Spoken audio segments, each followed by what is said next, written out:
वो तो खेल रहे हैं, उन्हें पैसा मिल रहा है, आप देख रहे हो आपको क्या मिल रहा है। और ये दो कयामत तक रहेंगे, एरिस्टोक्रेसी 2%, कॉमन पीपल 98।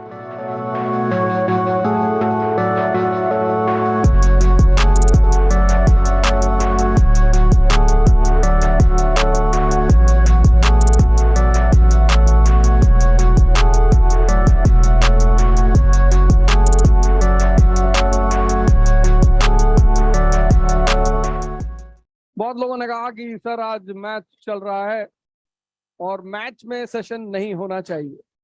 वो तो खेल रहे हैं, उन्हें पैसा मिल रहा है, आप देख रहे हो आपको क्या मिल रहा है। बस यही डिफरेंस है एरिस्टोक्रेसी और कॉमन मैन में। अच्छी बात है, मैचेस तो जिंदगी भर चलेंगे, कयामत तक चलते रहेंगे मैचेस।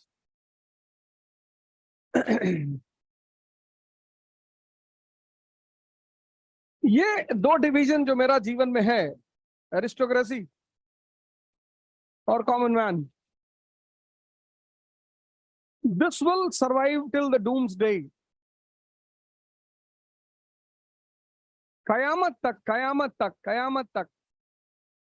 तो मैंने एक जीवन में एक डिवीजन किया ह्यूमन बीइंग का, एरिस्टोक्रेसी एंड कॉमन मैन, सब इसमें आते हैं।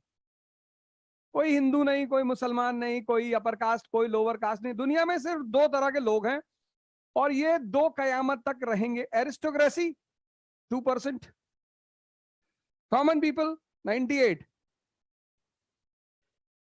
और इसमें जो सबसे बड़ा डिफरेंस है, सबसे बड़ा मेजर, ये कोई भी काम करेगा उसके सेंटर में इंटरेस्ट होगा। कोई भी काम, ये काम करेगा उसके सेंटर में इंटरेस्ट होगा ही नहीं। फियर हो सकता है, इमोशन हो सकता है, बस इसीलिए ये कॉमन है। अभी एक डेवलपमेंट हुई बिहार में, माननीय श्री नीतीश कुमार जी, सभी करते हैं, कोई उन्होंने थोड़ी किया है, ऐसा नहीं कि मैं उन्हें कह रहा हूं, सभी करते हैं aristocracy. There are no permanent friends, no permanent enemies, only permanent interest. उसके नियम अलग है, उसके कानून अलग है। स्कूल में सिर्फ एक ही काम करना होता है स्कूल के लोगों को, पता नहीं वो अच्छे से कर पाते हैं या नहीं, लेकिन इंडिया में ह्यूमैनिटीज के साथ जितना बुरा रवैया होता है उतना पूरी दुनिया में कहीं नहीं होता। इसीलिए हिंदुस्तान का आज जो बहुत बड़ा तबका है वो नेहरू जी को इसलिए नहीं याद रखता कि फर्स्ट 5 ईयर प्लान लेकर आए थे। A lot of people in India, एक बहुत बड़ा तबका नेहरू जी को, जेएल नेहरू को जानता है। किसके लिए जानता है? एडविना माउंटबेटन के लिए। और उसके लिए जिम्मेदार कौन है? इस देश की एजुकेशन सिस्टम।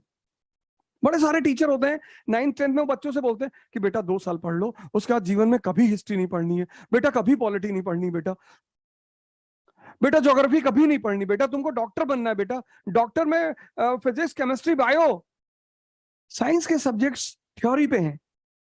न्यूटन का फर्स्ट लॉ है, उसमें कुछ एनालिसिस नहीं करना। तो ह्यूमैनिटीज के जो सब्जेक्ट है उसका अप्रोच लड़कों का यहां पे होता ही नहीं। मेजॉरिटी यहां लॉ ऑफ कनेक्टिविटी सिखाई जाती है कि Ashoka came out with the policy of Dhamma. Why? Why? आप पूछो किसी लड़के से जो क्लास 11-12 में हो, जिसने ह्यूमैनिटीज पढ़ी हो, कि why Ashoka came out with Dhamma, वो कुछ रटे हुए आंसर दे देगा आपको, क्योंकि उसकी टीचर ने उसे सोचना नहीं सिखाया, उसे कनेक्ट करना नहीं सिखाया। College means analysis. इसका क्या फायदा हुआ, ये कितना रेलेवेंट है आज, एनालिसिस, इट्स रेलेवेंसी, आज ये रेलेवेंट है कि नहीं है। Was it profitable for Ashoka और नॉट?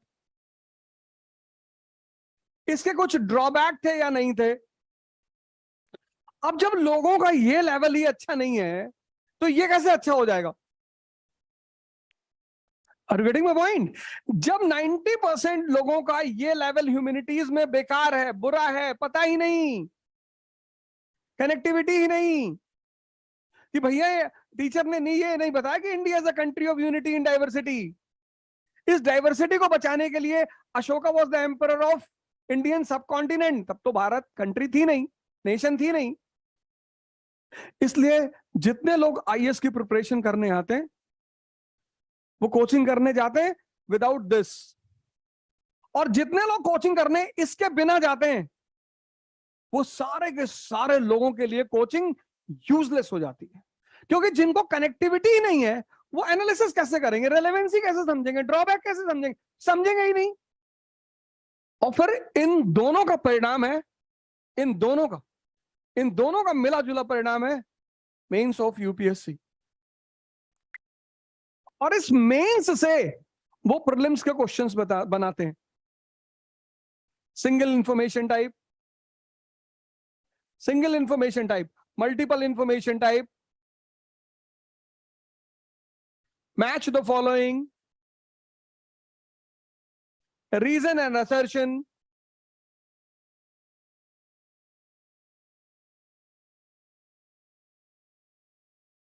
प्रीलिम्स कुछ अलग नहीं है।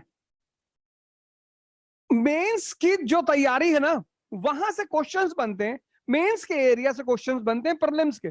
Single information type, Harkha Bai was the wife of, single information. Multiple information, what was true about Alauddin's market policy, match the following, reason, assertion,